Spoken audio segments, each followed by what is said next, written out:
வணக்கம் ஃப்ரெண்ட்ஸ். இன்றைக்கி நாம் பார்க்க போகிற கதை என்னென்னா கோமாளி பூதம். வழக்கமாக இந்த விளக்க தேய்ச்சா ஜீனி பூதம் தான் வரும். ஆனால் இந்த தடவை ஒரு கோமாளி பூதம் வருது. வாங்க பார்ப்போம். பூஜு ஒரு நாள் அலாவுதீன் கார்ட்டூன் பார்த்துட்டு இருக்கும்போது அதில் விளக்கு தேய்ச்சரும் ஒரு ஜீனி பூதம் வந்துச்சான்.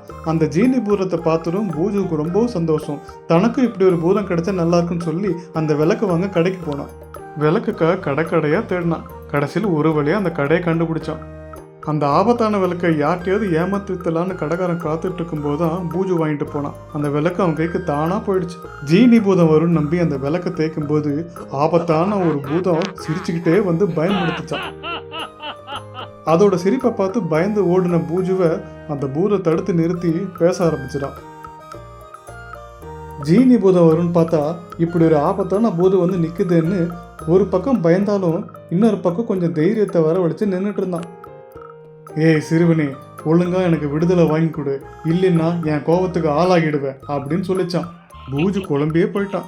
ஏற்கனவே விளக்குலேருந்து விடுதலை வாங்கி கொடுத்துட்டேனே, இது தெரியாமல் பேசுகிற அந்த பூதம் சரியான கோமாளி பூதமாக இருக்கு, இதை ஈஸியாக ஏமாத்தலான்னு ஒரு ஐடியா பண்ணான்.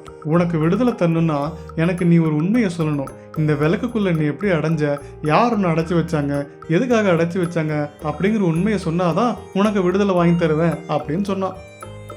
பூஜு அப்படி சொன்னதும் இந்த பூதம் ரொம்ப நேரமாக யோசிக்குது. யார் இப்படிலாம் பண்ணியிருப்பான்னு யோசித்தாலும் தனக்கு ஞாபகமே வரல. உடனே அந்த பூஜுக்கிட்டே சொல்லிச்சு, எனக்கு இது ஞாபகம் வரல, என்ன பண்ணுறதுன்னு தெரியல, நீயே சொல்லுன்னு சொல்லிச்சு. உடனே பூஜு என்ன சொன்னா, உனக்கு எப்போ ஞாபகம் வருதோ அப்போ சொன்னால் போதும், அது வரைக்கும் நீ இந்த விளக்குக்குள்ளே தான் இருக்கணும் அப்படின்னு சொன்னதும் அவன் பேச்சை நம்பி பூதமும் அந்த விளக்குக்குள்ளே போயிடுச்சு. சாமர்த்தியமாக பேசி பூஜு தப்பிச்சுக்கிட்டான்.